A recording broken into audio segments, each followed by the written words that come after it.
서울 강남의 한 카페. 요즘 여기서는 예전보다 조금 다른 대화가 들립니다. 달러 조금 사둘까? USDT로 옮겨놨어. 요즘은 원화만 들고 있기가 좀 불안해. 몇 년 전만 해도 이런 이야기는 코인 투자자들 사이에서나 들렸습니다. 그런데 지금은 다릅니다. 최근 들어 원화 자산 일부를 달러나 스테이블 코인으로 옮기는 사람들이 조금씩 늘어나고 있습니다. 그리고 흥미로운 건 이 변화가 굉장히 조용하게 진행되고 있다는 점입니다. 서울은 여전히 바쁘게 움직이고 있습니다. 출근길 2호선은 여전히 붐비고 강남의 카페들은 밤늦게까지 불이 켜져 있습니다. 겉으로 보기에는 아무 문제도 없어 보입니다.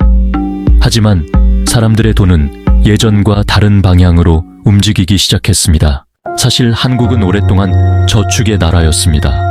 열심히 공부하고 좋은 회사에 들어가고 돈을 모아 집을 사고 그렇게 중산층이 되는 흐름이 존재했습니다. 많은 사람들이 그 시스템을 믿었습니다. 그런데 최근 들어 그 믿음이 조금씩 흔들리고 있습니다. 대표적인 이유 중 하나는 집값입니다. 서울 아파트 가격은 이미 많은 청년들에게 현실적인 목표가 아니게 됐습니다. 특히 강남권 아파트 가격은 평균 연봉 기준으로 수십 년을 모아야 가능한 수준까지 올라왔습니다. 문제는 여기서 끝나지 않습니다. 월급 상승 속도보다 생활비 상승 속도가 더 빠르다는 체감이 커지고 있습니다. 최근 청년층에서는 열심히 살아도 따라잡기 어렵다는 인식이 빠르게 퍼지고 있습니다. 그리고 여기에 AI가 등장했습니다. 처음에는 일부 IT 업계 이야기처럼 보였습니다. 하지만 지금은 다릅니다. 디자인, 번역, 마케팅, 고객 응대, 심지어 주니어 개발자 영역까지 AI의 영향이 빠르게 확산되고 있습니다.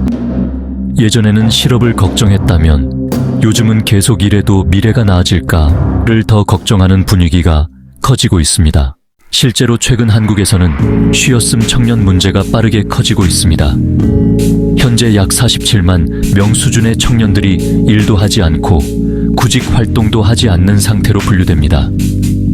단순한 취업 문제가 아니라 미래 자체를 길게 계획하지 않는 사람들이 늘고 있다는 의미에 가깝습니다.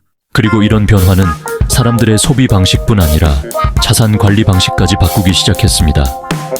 예전에는 적금과 부동산이 기본이었다면 최근에는 달러 ETF, 미국 주식, 스테이블 코인 같은 자산으로 관심이 이동하고 있습니다. 특히 20, 30대 사이에서는 USDT를 단순한 코인이라기보다 디지털 달러에 가까운 느낌으로 받아들이는 경우도 많아졌습니다. 흥미로운 건 이 흐름을 가장 먼저 움직인 쪽이 개인 투자자들만은 아니라는 점입니다. 이게 좀 놀라울 수도 있는데요. 이게 무슨 말이냐면 지난 2026년 5월에 KB금융이 원화 기반 스테이블 코인 파일럿 테스트를 진행했습니다. 이 테스트는 QR 결제, 해외 송금, 실사용 결제까지 포함된 테스트였죠. 특히 베트남 송금 실험에서는 기존 스위프트 방식 대비 수수료를 크게 낮추고 송금 시간도 몇 분 수준까지 줄였습니다. 이건 단순한 기술 테스트라기보다 국내 금융기관들도 이미 새로운 금융 흐름을 준비하기 시작했다는 의미에 가깝습니다. 정부 역시 움직이고 있습니다. 최근 한국에서는 디지털 자산 기본법 논의가 빨라지고 있고 한국은행 역시 스테이블 코인이 금융 안정성과 통화 정책에 영향을 줄 수 있다는 점을 공개적으로 언급했습니다. 그만큼 지금의 변화는 단순한 투자 유행으로 보기 어려워지고 있습니다. 물론 아직 원화가 무너진다는 이야기는 아닙니다. 한국은 여전히 세계 상위권 제조업 국가이고 반도체와 수출 경쟁력 역시 강합니다. 하지만 중요한 건 경제 규모보다 사람들의 심리입니다. 최근 들어 많은 사람들은 원화를 무조건 안전한 자산으로 생각하지 않기 시작했습니다. 특히 청년층에서는 서울에서 평범하게 살아가는 것 자체가 점점 어려워진다는 피로감이 커지고 있습니다. 전세, 월세, 대출, 생활비, 그리고 불확실한 미래까지. 이런 현실 속에서 달러나 비트코인, 스테이블 코인 같은 자산이 하나의 대안처럼 보이기 시작한 겁니다. 어쩌면 지금 한국에서 일어나고 있는 변화는 단순한 코인 열풍이 아닐지도 모릅니다. 사람들이 돈을 바라보는 방식 자체가 바뀌고 있는 과정에 더 가까울 수 있습니다. 예전 한국 사회는 열심히 살면 결국 안정된다는 믿음 위에서 움직였습니다. 하지만 요즘은 그 믿음 자체가 흔들리고 있습니다. 그리고 그 순간부터 사람들은 원화만이 아니라 다른 선택지도 함께 보기 시작했습니다. 서울은 오늘도 여전히 바쁘게 움직이고 있습니다.